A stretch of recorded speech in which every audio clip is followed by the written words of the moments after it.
Now, back with another video, and I've been very busy over the last 2 weeks with one-to-one sessions with players, working with them on the table. So that's why I haven't uploaded as regularly as I would have liked, but I'm back now, but got some time to film and edit some videos. So this one, we're very close to clubs reopening in the UK, so I thought I'd do a nice break building routine for you to have a go at when the clubs reopen.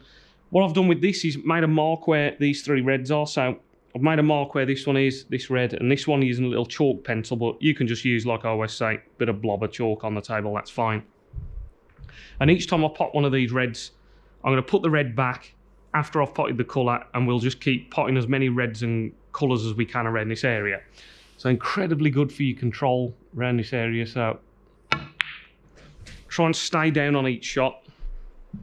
And I'm going to talk about some of the key things that you want to learn. So this angle here is a fantastic shot, and a shot that you want to add to your locker or your repertoire of shots, where you want the white to come up this line here and land on this red to the corner. Now, the way you play this shot is just below centre, but what I'm always trying to teach people is the power is also really important as well. So if I hit this just below centre too hard, the white will come up this line, and if I hit it too soft, I'll lose the white along this line over here. So let's try this shot. So what I'm going to do is try and hit it just below centre, you can see there. And then if I hit it at the right speed, I'll get the white to stun up that line and go up that part of the table there. So an incredibly important shot to add to your locker, if you like, of shots that you can play comfortably.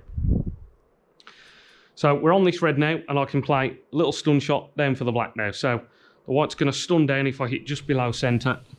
So go into the shot just below centre, go through the white. Got to hit it hard enough because I wanted the white to move down that way. Now this shot, nice angle here where I can just let the white just naturally bounce up here. So I'm going to use a bit of topspin, and because of the angle that I've got, the white should come through and just hit round about here on the cushion, and then just bounce back up for choice of both reds. Probably this one here. So you get yourself behind the line, look at the shot, and then you're just playing that top spin.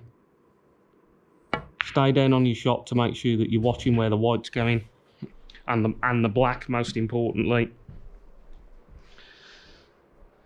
So you're always watching that object ball all the way to the pocket, and then you can see I've landed nicely here. So even though this looks like I've got a bit of an angle, I can just pop this to, you're always trying to do things like this, pot it to this part of the pocket and not this part of the pocket. So if I pot it straight here, it means the white will just stay where the red is. So what I'm trying to do is not generate too much angle here. So if you see where the red pots, so pretty much centre pocket, but I just managed to hold the white exactly where the red was. If I'd have potted it to the side of the pocket, I'd have lost the white a bit there. Okay, so here we go. We've got the key shot again. Different side of the table, but we're going to stun up for this red here. Always thinking in your mind, try and get a little bit high on that red so you can easily get back down to the scoring part of the table. If you finish low here, then you're cannoning into the pink and you're starting to get into trouble. So line up your shot again. Find the point where you need to hit. Now you've got to try and get the right pace. And obviously that, getting that pace on that shot is practice. You have to hit enough of those so that you can feel in your own action how hard you need to hit them to get that bite on the cue ball. So this one, I can play a little stun shot down. If I don't stun down far enough, I've got the pink. If I go down far enough, I'll take the black again. So lining up my shot, get down into my shot now. So use a bit of power. And as I say, I've got pink or black here to play. And you can see that if I was to play the black for me, as a right-handed player, I can't reach that shot. So let's play the pink.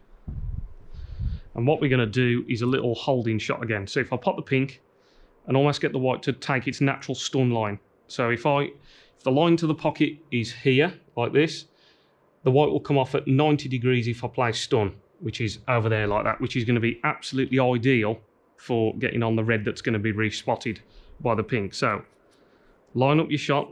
So stand behind your line. Trying to get that correct point on the white, not too hard. Stay down. And you see the white has stunned along that line nicely. And now we've got ourselves a shot back on that red again below the pink. So lots of key shots here. So this one's a bit better, got a bit more angle, so I should be able to stun over this time and probably finish on the black. So line your shot up again, you're playing that stun shot, down to the shot, keep still, watch the object ball to the pocket, watch where it goes. Got a nice pot there, nice centre pocket. Now this again, very, very common shot. Almost want to hit middle white and the white will just bounce off and back into the middle of the table. Now, there's no shot like I've talked about previously where you don't want to go right through the cue ball here and get some spin on the... If you quit on the shot, you won't get the movement on the white and get it to move. The white will stop quite short here. So this shot really is a stun run through. If I was to just do a pure stun, the white's going to come off that line. If I was to play top, the white can go somewhere to over here. So I really want the white to, a bit of a stun run, so I want it to come quite straight. So just a bit above centre here, because the balls are quite close together. So about there on the white, and then hit right through. So you still see my cue went right through the white ball there, to make sure I got that spin on. And that's got my white up and off the cushion again, nicely for this red. Now I can do the same thing as we did before, where make sure I don't pop this red to the right of the pocket, because then the white would want to come much further this way. So if I can pop this centre pocket or even to the left slightly, I'll hold this shot again nicely for the black. So low on the white, trying to pot it as straight as I can. So you see that centre pocket there? So happy with that again. Now this one, I'm going to show you a different shot this time. So we've already looked at the shot where you can play the white up this line here, and if you hit it too soft, it might go over here, too hard, it might go over here. Now let's look at what actually happens if I play this shot here and I hit it really low down and soft. I can actually stop the white quite short and land on one of these two reds. Now, the reason I've shown you this shot now is because obviously this is incredibly useful when you're break building, because sometimes there might not be a red here. We might have to try and hold the white and stop it really quickly. So by hitting very low but not too hard, you'll manage to stop the cue ball, which obviously wants to go this way because of the angle that we've got on the black, but I'll manage to stop it. So if I go low down, so I'm low down like I'm playing a screw shot, but then not too hard. So back, soft, stay down. You see the way that time we've got the white to stop very quickly. So all these shots incredibly useful for your control around the black spot. Very useful to know. So this is our little stop shot again.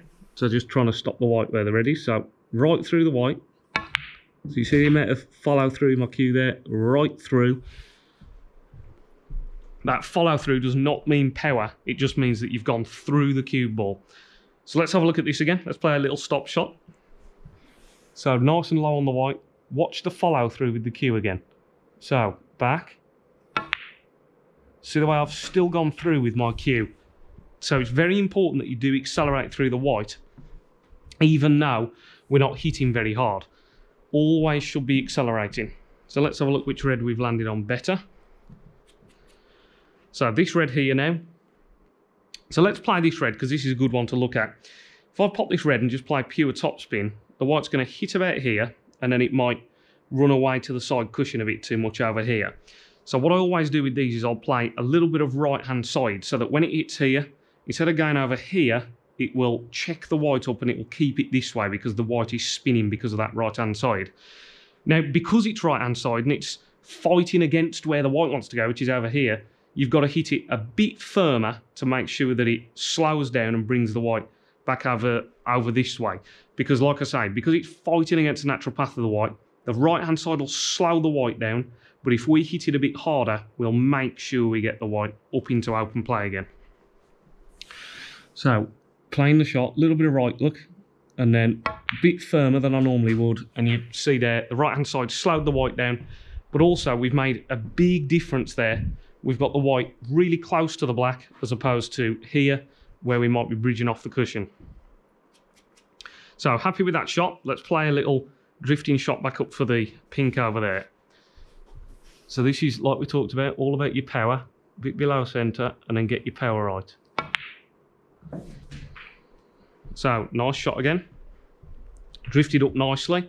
And these shots will require practice. These are difficult things to get right all the time. Now, what I say with this routine, I don't know what I've made at the moment, but what you can do at some point is say, right, I'll keep the 3 reds down once I've potted them. So as I pot these reds now, I'm not going to respot them, and then we'll go up for the colours and try and complete the frame like we normally would.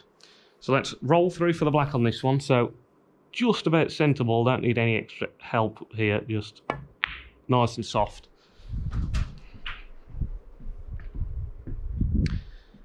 Now this one, let's bounce, let's do our stun run through shot again. Get the white off here and back over here. So middle ball, tiny trace of left hand side I play on these just to make sure the white's coming away. So still going through the shot, got the white away from the black a little bit.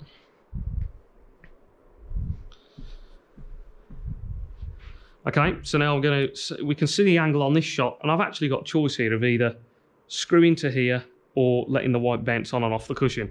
I'm going to let the white bounce on and off the cushion. Let's just play that shot because we haven't played one yet. So we'll just play top spin. So top of the white, stay down on the shot, watch the red. Still going through the white. Nice little shot there.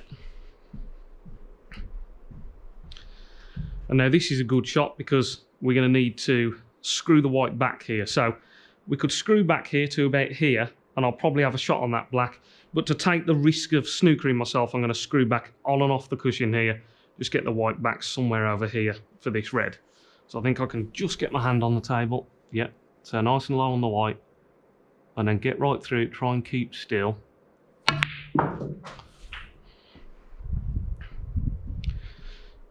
So yeah, nicely through the shot there to make sure I got that spin on. Now what I'm going to do here is go for blue or bulk colour. So I could play for the black, but then it's going to make it difficult to go from black all the way to yellow. And at first, when you're trying to learn all these shots, and especially when you're trying to make bigger breaks, it's easier to get to the yellow if you're already on one of the bulk colours or on the blue. So if I play this with top and a bit of left-hand side, I'm going to help the white come off this cushion, off here with a bit of left, and then zoom up the table like that. So let's try that. So I need to go around the lean on the table a bit. So a bit of top and left, right through the shot. And then you see that left-hand side just help the white off the 2 cushions, and that's taken me perfectly to the blue. Now, like I say, the reason you do that is it's now much easier from this blue for me to now get up to the yellow. So I was just thinking about there, let's come off this cushion and use this line, and then I'm coming nicely towards the blue. So let's play a little stun shot. Let's get up towards the yellow. What I'm trying to avoid doing, which I may still do, but what I'm trying to avoid doing here is underdoing it and finishing short, because I then, as a left-handed player, we can't reach. So I'm trying to give this shot enough so that I get up to the yellow and I can still reach it. So we're on the blue, and then we're trying to give it enough. So just about enough there. You can see I've managed to force it. So that was a shot where I was really conscious of I don't want to finish too short on that yellow. So this is just a little screw back. You can see I'm nice and straight. So just a little screw back for the green. So I can just stretch and reach it. So a nice little screw back there for the green. Pretty much okay on the green here. So I just want to bring the white back just a fraction. So I'm not going to hit absolutely pure screw here. I'll just go just a little bit higher and just get just a bit on. That's it, just that little bit there. Again, when I'm playing those shots, they're not as easy as they might look. That requires a bit of practice so that you get the white to screw just that perfect amount there. They're not as easy as they look. So again, just a bit of practice with those. Brown, we've just got enough angle that we can play a normal shot down towards the blue. Bit of left-hand side here, so when I hit this cushion, I'm just helping the white down towards the blue again. So behind your shot. So it's quite a little punchy stun. And then off the cushion. And we're okay here. So this one we can just roll it in now and come somewhere over here for the pink. What I'm always doing here is I just don't want my cue pointing down at an angle towards the blue. I want to try and get it as flat as possible. These shots are difficult enough when you're close to the cushion. So One of the things you want to do is, whenever I'm playing these, I'm getting my cue as flat to the cushion as I can and not feeling like I'm doing this. When you're swerving, any little bit of side that you might put on the white is exaggerated when you're digging down, and you'll throw the white offline. So let's pick our line. As I say, get the cue nice and flat. They're not easy. Go centre ball, concentrate on your cueing, stay still. Don't move your head at all until you see that blue is going to go in. Now, different players play these shots a little bit differently. So there's a few ways you can play this pink to black. There's the natural ball way, which is going to just run the white off the black cushion and then up towards the black over here like that. You can stun it or stun screw it off the cushion. So you can pop the pink and then bring the white along here and stun screw it to about here. Or you can even screw the white round off 1 and 2 cushions like that. When you come to shots like this, I really think it's a bit of preference how you like to play certain shots. So you might look at someone like Mark Williams, who likes to float the ball. He would probably play this pink and just roll it in. So if you're that type of player, roll it. If you prefer to play stun shots, hit the ball a bit firmer, you might see someone like Judd Trump or Jack Lazowski screwing it off the cushion. But I like to float these, so I'm going to float it. So all I'm doing is just about middle ball, maybe a fraction below, just to help the white hold its line. So about there. Touch the left-hand side just because it helps the pot, and also helps me just, when I hit this cushion, bring the white away from the black. So that's the only reason I'll play that touch of left that you'll see there. So again, into the shot, make sure it looks good. Line it up. Play it. And then let the white bounce off the cushion off, slightly underhit that, which is annoying. But when you underhit a shot like that, it's quite good that I've done it, because it's good to have in your mind before you play this shot, right, I'm going to pick my line, trust my cueing, and just deliver the cue. So what I try and do here, I think I've talked about this in other videos, it's good to have a look from here. This just helps you build up your model of the table, your 3D model. And then if I come back to here, now I'm trying to pick my line of aim here. And I'm going to play this nice and positively and just screw past the middle pocket. So I've picked my line, now I'm going to commit to it. So stay down. And I've potted that, and you can see that I didn't move my head until I saw that the black was going to go in, and then I saw what the white was doing. The only reason I played that a little bit more positively there, if there's a danger of going off in that middle pocket, just take it out of the equation by hitting a bit lower on the white and just screwing past that middle pocket. So I really hope this video was useful. It's a bit more like almost like I tried to do it like a coaching session for you, where we looked at some of the key shots and why I play certain spins on the cue ball to try and give you some idea of how snooker players are thinking. If you did enjoy this video, remember to give me a thumbs up, give it a like. That just really helps me to keep this content coming. If you're new to the channel and you haven't subscribed, please consider subscribing. That also just helps me to make this content more regularly. If anyone's interested in any personal one-to-one coaching sessions on the table, the details for that are in my description box below. You can see my website, my email address there, so please get in touch, and I'd love to help you personally with your game one-to-one. And as always, everybody, take care, catch you in the next one. Cheers.